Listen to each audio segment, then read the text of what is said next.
کسی ایک کے پاس بھی ڈسکریشنری کوٹا نہیں تھا، تمام صرف اور صرف میرٹ پہ نوجوانوں کو تقسیم کیے جا رہے تھے۔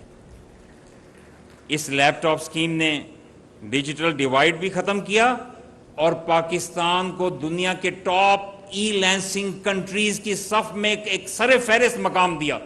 آج ہمارے نوجوان ایپس بنا رہے ہیں، گیمنگ اپلیکیشنز دنیا میں ایکسپورٹ کر رہے ہیں اور طرح طرح کے نئے مواقع ان کے سامنے آ رہے ہیں۔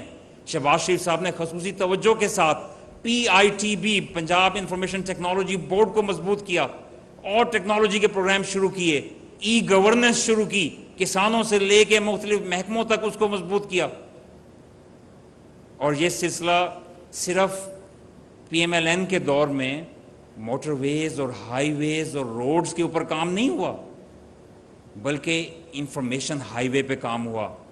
3G اور 4G کا آنا، ٹیکنالوجی کا ان پلیس ہونا، مختلف قسم کے IT initiatives, future and technology, کیونکہ بغیر ٹیکنالوجی کے آج فیوچر نہیں ہے، ٹیکنالوجی کو ہمیں ایمبریس کرنا ہوگا۔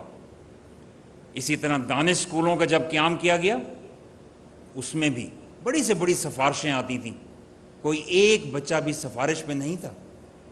جن کو داخلے دیے گئے ان کے لیے شرط یہ تھی کہ وہ معاشرے کے غریب اور مستحق ترین طبقے سے تعلق رکھتے ہوں۔ ٹاپ پرائرٹی ان کو دی گئی جو ڈبل آرفن تھے، جن کے والد اور والدہ اس دنیا میں نہیں تھے، وہ بچے جو معاشرے کے اندر ایک استحصال کا شکار ہو جاتے ہیں، ان کو وہاں سے نکالنا، ان کو پالش کرنا۔ اور چند ہی سالوں میں کیا نتائج آنا شروع ہوئے؟ کسی بھی ڈسٹرکٹ میں جب سکولز کے انٹر سکول کمپٹیشنز ہوتے تھے، یہ دانش سکول کے بچے they always outperformed others۔ وہ غریب بیک گراؤنڈ کے تو تھے، انتہائی امپاورشڈ علاقوں سے تو چنے گئے تھے، اس پہ تحقیق تو کی گئی تھی، لیکن بچوں نے ثابت کیا کہ جب ان پہ یہ معاشرہ انویسٹ کرے گا تو ان میں لیڈرشپ جو ہے وہ لانا مقصود تھا۔ اور آپ میں لیڈرشپ ہر نوجوان میں پیدا کرنا یہ حکومت کے فرائض میں شامل ہے۔ علامہ اقبال نے کہا تھا، سبق پھر پڑھ صداقت کا، عدالت کا، شجاعت کا، لیا جائے گا تجھ سے کام دنیا کی امامت کا۔ تو آپ اپنی تعلیم کے ساتھ آپ کی بہترین تربیت will make you world leader انشاءاللہ۔ اور دانش اسکول اسی سلسلے کی کڑی تھی۔ پنجاب ایجوکیشن انڈومنٹ فنڈ، جناب وزیر اعظم، میں آپ مجھے اجازت دیجئے میں اس کے کچھ خد و خال بیان کرنا چاہتا ہوں۔ اور پنجاب ایجوکیشن فنڈ میں جب ارب ہا روپے، ہر حکومت کی ایک محدود فسکل سپیس ہوتی ہے، اگر آپ کسی ایک طرف ایلوکیٹ کرتے ہیں تو کہیں اور سے آپ کو کاٹنا پڑتا ہے۔ Billions of rupees annually were added from 2008 to 2018 in this education endowment fund۔ اور اس فنڈ میں آج ماشاءاللہ 28 ارب روپے کی اسکالرشپس دی جا چکی ہیں، 4.5 لاکھ بچوں سے زائد کو اسکالرشپس ملی ہیں اور میرٹ پہ۔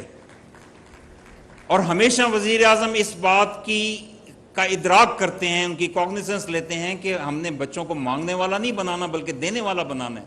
جس طرح اس لون پروگرام کا خاصہ ہے کہ ہم جاب سیکرز کی بجائے جاب گیورز بنیں، ہمارے نوجوان یوتھ امپاور ہو، تو اس پیف اسکالرشپ میں بھی کسی بچے کو اپلائی کرنے کی بھی ضرورت نہیں ہے کہ مجھے وظیفہ دو۔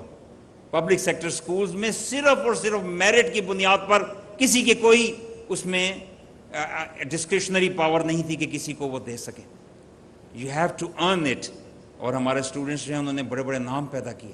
آج پیف اسکالرز دنیا کی معروف جامعات سے پڑھ کے جب واپس آ رہے ہیں یا دنیا میں سرو کر رہے ہیں تو اس بات کا ادراک کر رہے ہیں کہ یہ اپرچونٹیز ہمیں نہ ملی ہوتی تو ہم بہت پیچھے ہوتے۔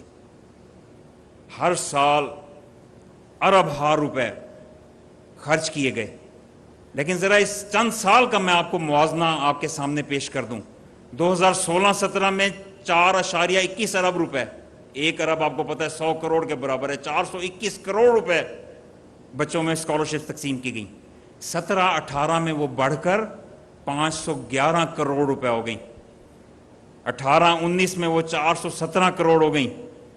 اور پھر تبدیلی کا سفر شروع ہوا، 417 کروڑ سے کم ہو کر 2.28 ارب، تقریباً نصف رہ گئیں۔ 20-21 میں